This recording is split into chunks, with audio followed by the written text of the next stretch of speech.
Forspoken is yet another game to add to the ever-growing list of games that simply were released too early. But that doesn't necessarily make it a bad game. This has been one of my most anticipated games ever since I first heard about it, back when it was called Project Athia. While I can say it most certainly didn't live up to the hype, it also didn't manage to disappoint. Forspoken may have many pitfalls, but it also outperforms in many other areas. It really doesn't deserve the sheer amount of criticism it's received, but that also doesn't free it from it. Forspoken's movement and combat mechanics are some of the best I've seen in action role-playing games in quite a while, but falls short in creating likeable characters in a rather complex narrative, all while having a world so large it is nothing populating it. It's quite clear with another half a year of development or even more, this game could have been an all-time classic. To iron out a few janks here and there, breathe some more life into the world and characters, Forspoken would have been a true classic. But what is Forspoken? Well, Forspoken is considered an action-adventure game developed by Luminous Production Games, whose only other claim to fame is Final Fantasy XV. So having to move on to a much more ambitious project like Forspoken, I think it was inevitable that parts of the game would fail to hit the mark. At the end of the day, there are a multitude of reasons why people don't like this game, and I get that. But there are also a multitude of reasons to play this game. Movement in Forspoken is without a doubt one of the greatest traversal systems in any modern game.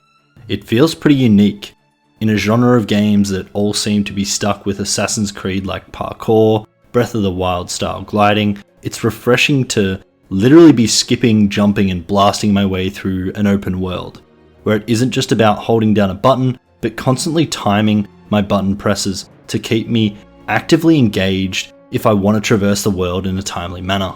So apart from the basic sprint, Frey unlocks a multitude of abilities for traversal. Flow, shimmy, leap, skip, rush, soar, zip, glide, and a few more. With so many ways to traverse the world, you assume that there'd be a pretty optimal way of using abilities to rapidly explore the world. And you'd be correct. Shimmy, which is a timed leap that compounds a burst of speed over a long distance, is the fastest way to get around the world. However, it falls short in being a super accurate and sharp movement mechanic, due to how difficult it can be to time and plan the jumps ahead, making it extremely useful for traversing large open areas, which is about 90% of the world, but falls short when working with narrower places like caves, cliffs, and in castles. But this is where the diversity comes into play. The ability Rush works in a similar manner, but instead of being a timed jump that propels Frey forward, it's a timed burst of speed that simply boosts Frey as she's running, making it a fairly easy to use in tight spaces and more suitable for when you need to quickly adjust what direction you're traveling in. That's the thing with Forspoken's movement. It's a plethora of different tools that allow for mastery of each in the respective circumstances that suit them best. Sure, some are iterations of each other, and you can probably play through the game only using a select few, but you're not getting the full experience by doing so. Thanks to the large open world being a mega playground of sorts for you to move through, more on that later, Forspoken's movement mechanics are an absolute blast to play with and mess around with as you move through this expansive open world. Forspoken's combat is another aspect that the team at Luminous absolutely nailed. The diversity, visual effects, and spectacle are superb. The way the game's magic combat is split up into two separate trees, a support tree and an attack tree, or skill wheels for a more game-accurate term. The support tree has around 8 different supporting effects that are all dependent on the type of Tanta's powers you're using. More on the Tantas in a little bit. And these can range from defensive buffs to abilities to lock down a crowd of enemies, or summoning flame minions to assist you. As for the attack tree, there are 3 different offensive skills that can be charged for a more powerful unique attack, which totals around 11 different abilities to use in combat. But then there are also the Tanta's powers, which you unlock through defeating, well, the relative Tanta, for a grand total of about 44 abilities, which is an absurd number of abilities to play around with. While there are some abilities that are somewhat similar in nature, They are all reasonably diverse, with each of the Tantas specialising in a certain style of approach. For example, Tanta Silas Fire Magic is all about fighting close to the enemy, whereas Tanta Prav's Water Magic specialises in controlling a fight and locking up enemies. It becomes this almost rhythmic dance as you're switching between classes during combat to best deal with the situation at hand. But that's just the thing. With so many abilities, so many skill wheels to swap between, it's inevitable that you become overwhelmed. It's quite a lot to think about, especially when you unlock a new Tanta's skills, because you now have to consider another new 11 abilities, how the new powers can best be used in correlation to the other powers you have. But that's the fun of it. It keeps the combat refreshing, entertaining, and challenging throughout the entire duration of the playthrough.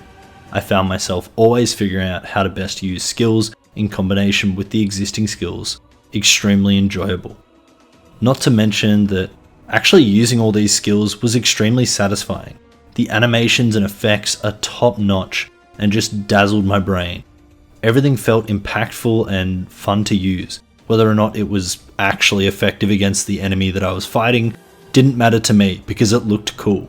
For me, Forspoken's combat is one of the best experiences I've had the pleasure of playing since Ratchet & Clank Rift Apart in June 2021.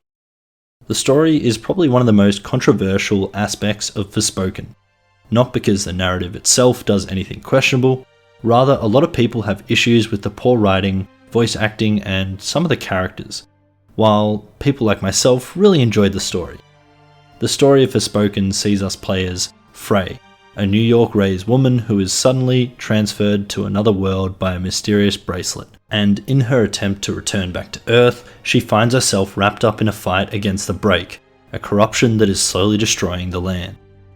It's a refreshing plot that hasn't really been done that much in video games, because being able to play as a character from Earth in a hyper-fantasy world full of magic and crazy creatures just helps to immerse us in the Forspoken universe, as many of Frey's reactions to the world around her would probably be similar to our own. Be careful not to trip on anything. You can also see things? This cannot be fucking real. Nonetheless, the game's fantastic story is let down by the characters. In particular, the lack of facial animations, which are really outdated.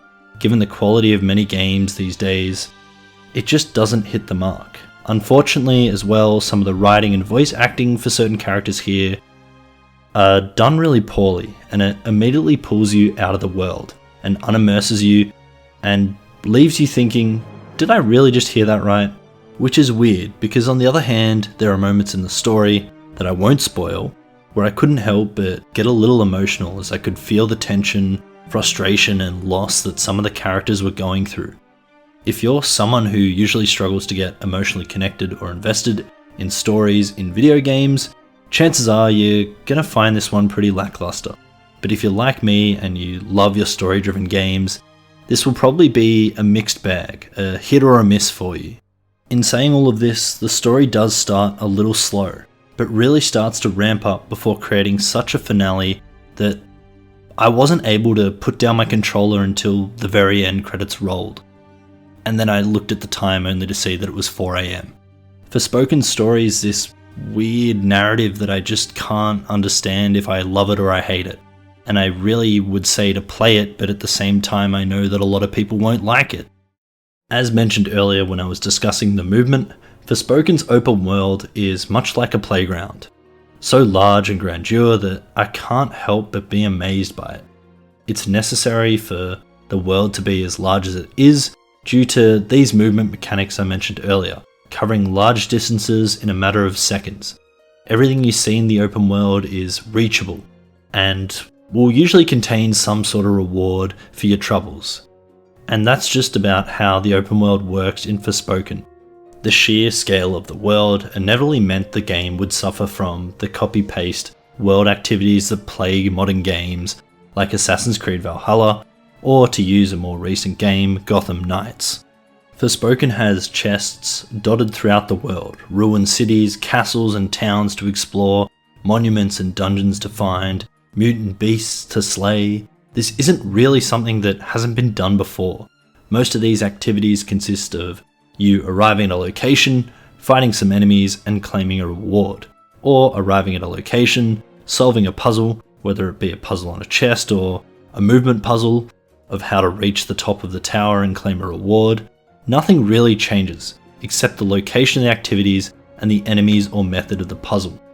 Most of these open world activities generally reward Frey with stat increases, which can feel pretty lackluster or lame if you're not completing all of them, which kind of disincentivizes them given how insignificant these stat increases are.